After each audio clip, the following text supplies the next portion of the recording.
just came to the realization that like if you're 40 years old, you're like you're never gonna find love. Like, oh my god, sorry, I woke up like really emotional because I was married for, oh my god, I need to stop. I was married for over 20 years and like I was so used to being a wife. Like I loved being married, you know? Like I love being a wife. I love having like that one person I love coming home to and like venting all my to. And now it's like, yeah, you date people and like sparks fly and then it's just like, oh, I found better, you know? Pretty much gave up on my marriage. And I said I was done, and I even kind of stepped out and ventured out into talking to other people and all this. And the cliche is the grass greener? Man, it is not. Can I just tell you that I feel like in general social media has ruined dating, for the simple fact that if I do something that you disapprove of or that hurts your feelings or you don't like, there's probably 10 other women in your inbox waiting to be spoken to. And 9 times out of 10, you're probably going to reach out because you're angry, upset, bored, don't feel worthy, respected, all those things. And so for me, it's just, yeah, you know, I almost want to get off of social media just so my husband doesn't have to worry about things like that. But, yeah, just know this, that I will be staying put. And I will be fighting for what I promised to God. Because, yeah, there ain't nothing out there. There's just not. I mean, stay home, stay where you're at, make your family work. That's all I got to say for today. I don't know if I'm going to actually post this because this is super vulnerable for me and I'm a pretty open person. But earlier this year, I told my husband I wanted a divorce.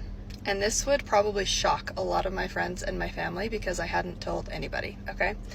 I walked myself through the logistics of where would I live, how would we split the time with the kids, who gets the dog, where all of those things, okay? Had a full breakdown. I feel like I have been searching for something in my relationship that we don't have for the whole time we've been married, which has been 10 years. There is not a single thing about my husband in and of himself that I do not love. Let me be very clear about that.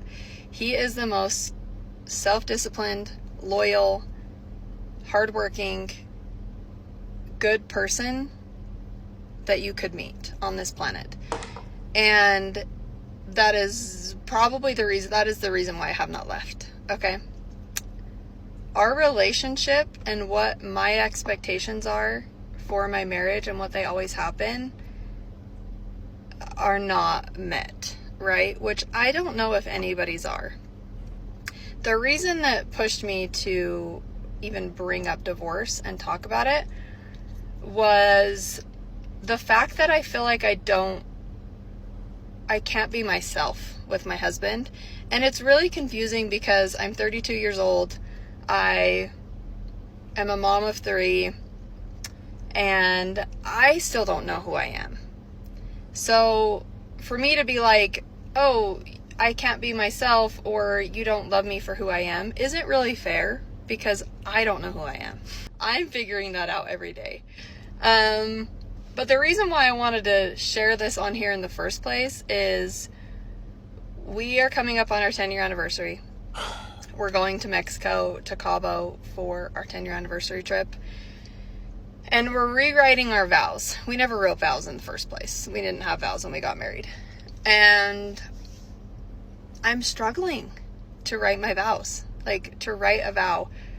And I think that's because I still feel very unsure in our relationship. The one thing that we finally talked about this past week together, because it's just been something that since we kind of talked about it and I brought it up and we committed to change and we committed to working on our relationship, I started my own business. He quit his job. Roles have changed. Life has been crazy. And we just haven't come back to talking about this subject. And I brought it up again because I'm like, I'm going to be honest with you, like, writing these vows is hard. I don't feel like we're any closer. I don't feel like anything has really changed since I brought this up 6 months ago, 9 months ago, whatever. And I want to work on our relationship. Like, at the end of the day, of course, I could get a divorce and try to go find the love that I'm craving with somebody else. But that's going to come with its own hardships, its own complications, and ones that I'm not willing to take on, right? I love Ryan. He is the best father, okay?